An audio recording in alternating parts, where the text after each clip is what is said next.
Hello, and welcome to another episode of Solipsist Rambles, where this week, once again, I am thinking a little bit about media creation, but mostly I'm thinking about this time of year and the way most people this time of year, or a lot of people, are thinking about things they would like to do or improve or develop in their coming year. This is sort of the wrap-up period for a lot of people, and so thinking about the future is on a lot of people's minds, whether that's personal improvement or projects they want to do or that sort of thing. And so in particular, I've been thinking about how people talk about the work they do and some problems with the way that media discourse has influenced how people talk about things.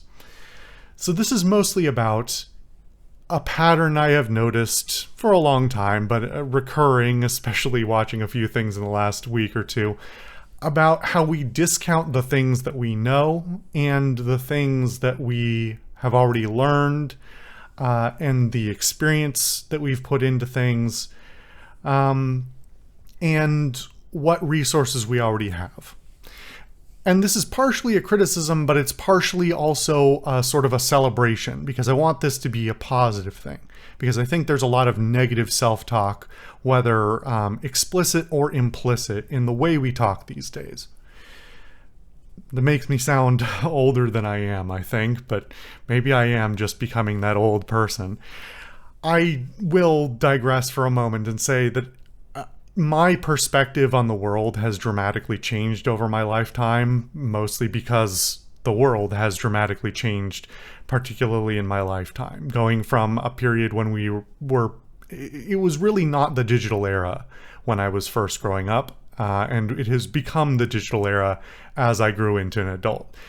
And so people of about my age have a particular perspective, I think, on what things used to be like and how people used to what expectations people used to have, and also how people used to conduct themselves. Because I, time and time again, feel like I cannot underrepresent how different discourse is these days and how performative behavior is. Whether you're actually performing or not. I mean, obviously, the rise of things like social media, even something like this very video, these platforms didn't exist, and the way that we talk about ourselves and the way we present ourselves to others based on the perceived audience that we have, that has a lot of influence how you conduct yourself when you're doing those things, but also in your day-to-day life. And so it has shocked me how much people in general, not even a particular subset of people, just people in general, have changed the way they talk, the way they present themselves and the things they do, and the way they often hide things that really don't need to be hidden. There's a particular sort of reverence for the perfect, the like hitting it on the first shot kind of thing, this performative nature about all kinds of things in life, where in current days it seems like everybody's expected to have it all together all the time and to be good at everything, from the very start. And it's weird to have gone from a period where I feel like in my youth that was an expectation, but in a very different kind of way. We were, raised with a certain storytelling about what it was to become a productive adult, and then we got to grow up and see that none of that was actually true, and that all of our hard effort didn't go very far. But at the same time, it has transitioned away from that and to a rather than actual success, it's a performative success that people look for more often than not these days. Media in general has twisted the way we look at each other and the way we talk about ourselves. And so to get back down to my specific topic here, I have noticed a particular pattern when it comes to some otherwise very grounded people, including some people who I like very much and respect very much and, look to as sort of educators of a sort, and the hiding of expertise, or the discounting of expertise. this comes in all sorts of different forms, and whatever media you consume, whatever type of content you like, I'm sure you can find an equivalent in your particular interests. But for me, the things I've noticed it very often in are I watch a decent amount of content around computers and electronics and mechanical things, and also cooking, because I really like cooking. And I think it is very easy in all of those things to identify places where people really, really hide their expertise. I think cooking is a great example, especially with the explosion of cooking content, which that's a different digression on how much bad or literally fake cooking content there is out there.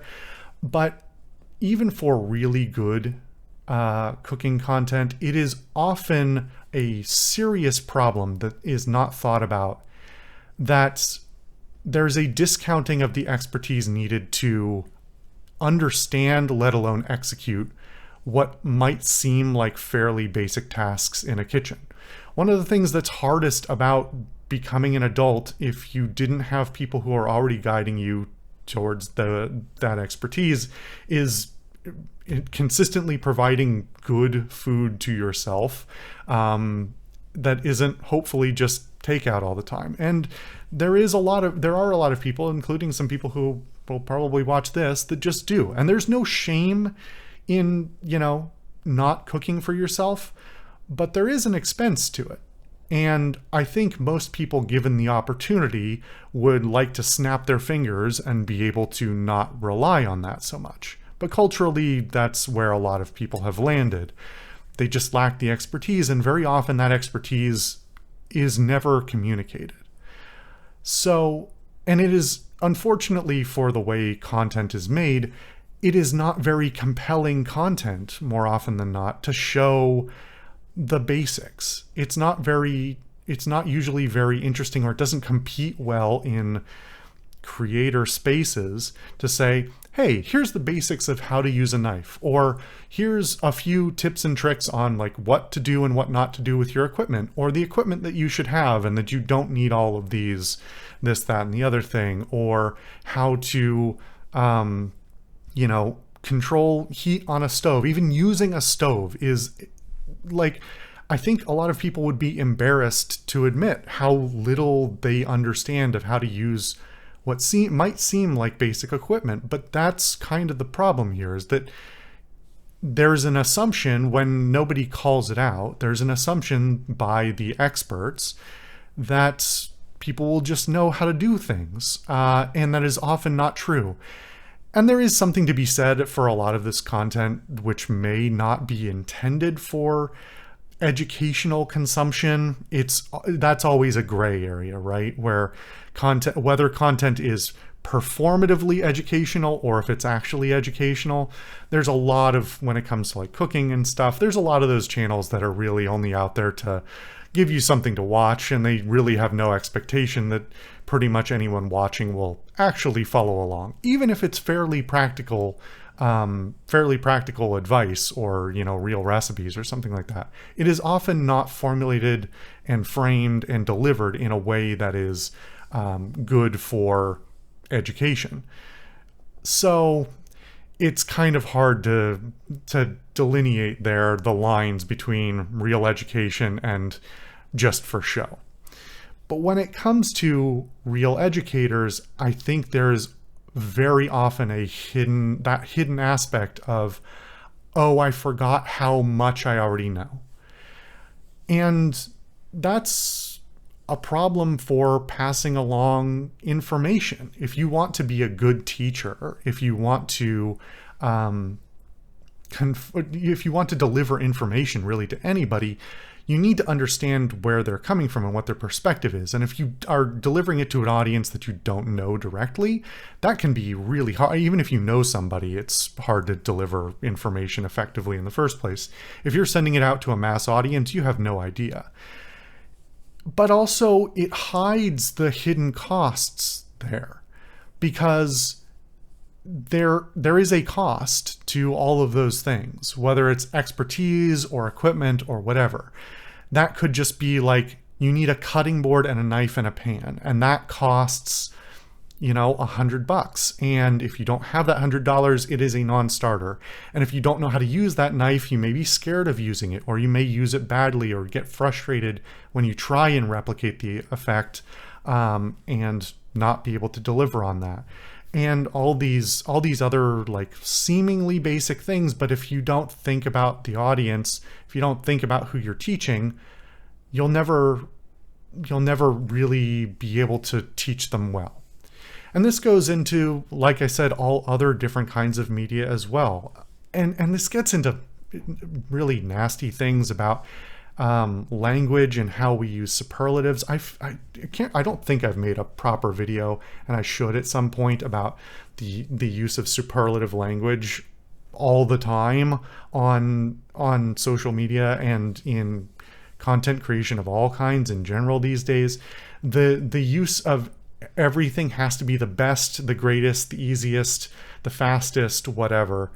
And it's rarely ever true. That's a huge problem. I mean, if you're just watching it for fun, then I guess maybe you don't care. But if you're actually looking for advice, then having everybody tell you they have all the solutions to your problems, it starts being snake oil. It starts being, salespeople. It starts sounding like advertising, when all you can hear is everybody screaming from their little corner of, I've got the best thing. But I digress. So this goes back into all different kinds of content. This gets way deeper when cooking is sort of an approachable one that I think everybody can relate to a little bit. But just the other day, I was watching a tech video that was framed as like, I made the cheapest blah blah blah. And it was a tiny creator. I'm not going to name them, of course. But I was just watching and going, this isn't the cheapest thing. This is the video that really prompted this whole video. This isn't the cheapest thing. It's not remotely the cheapest thing. What you did here is you took equipment you already had as the basis for your thing, and then you built the rest with knowledge that took you thousands of hours, if not tens of thousands of hours, to acquire in the first place, plus other equipment to create the equipment that you already had. So you went and like modeled your own 3D frame and printed stuff and all that. And most people don't have a 3D printer or know how to do 3D modeling or know how to like measure any of the stuff or, insert, all this other hardware into prints, what's like brass inserts and stuff into prints once they're done. People don't know how to do that. I feel like I'm fairly technically competent, and I don't have and I have some of that equipment, and I still would not feel remotely competent. Replicating what they did would cost me comparatively little to the average person, and it would still probably take me tens, if not hundreds of hours to do just to get it down. I'd make a lot of mistakes, and just like so much hand waving of, if that was me to actually try and replicate that, it would never happen. I could do the same thing for $200 with stuff I bought off the internet instead, and that would be the best solution instead, because there's such a discounting of that expertise.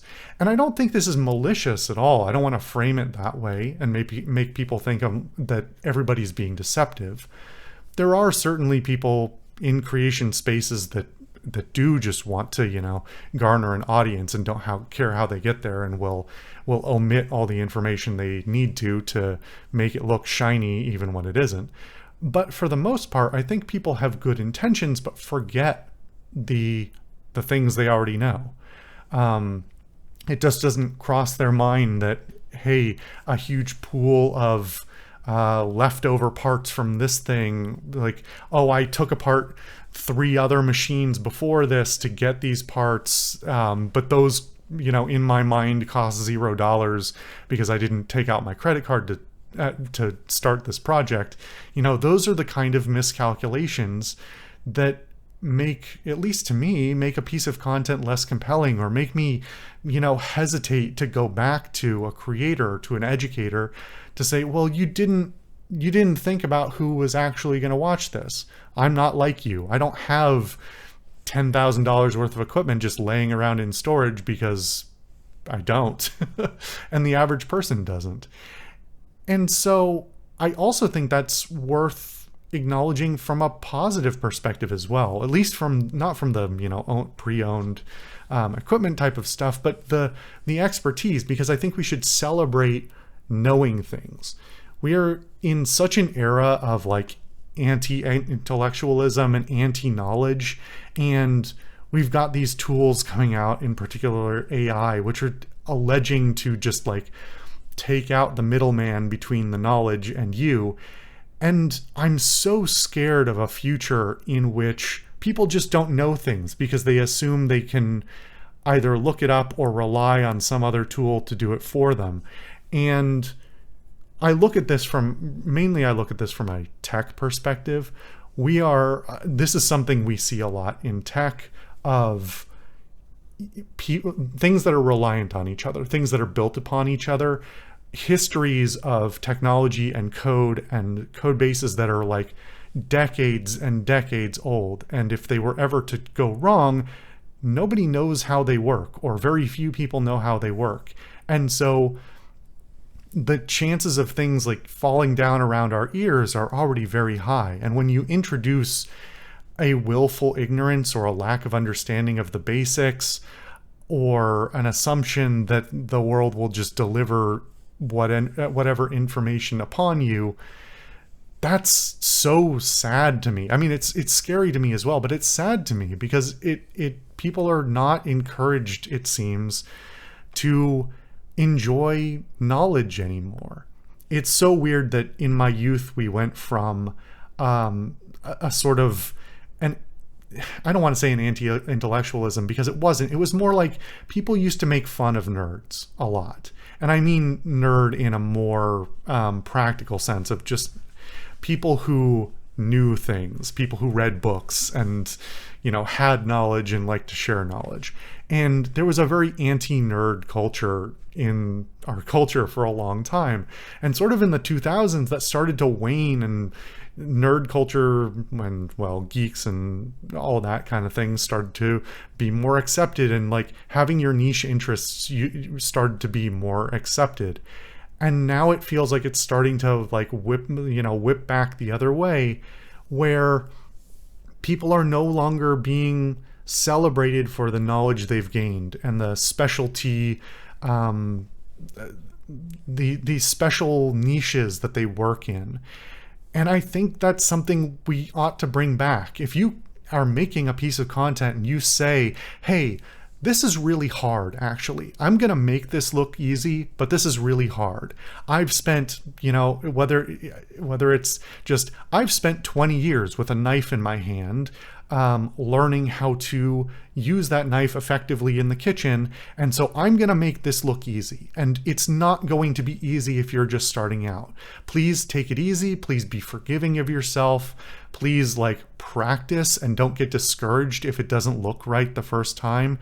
And, don't be down on yourself, and don't lash out at other people either if it isn't instantly perfect.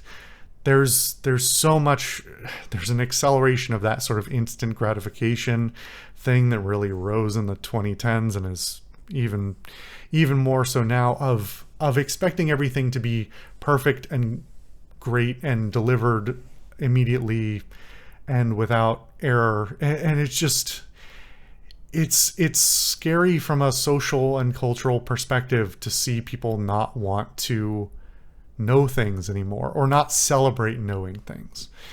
So in the effort of truncating this and not going on another tangent too far, I'll wrap up the thought by just saying, acknowledge what you know and celebrate it. And even if you're not making content, even if you will never make content, even if you will never try to, well, I'm not even going to say that. Everybody at some point in their life is going to try and teach somebody else something they know.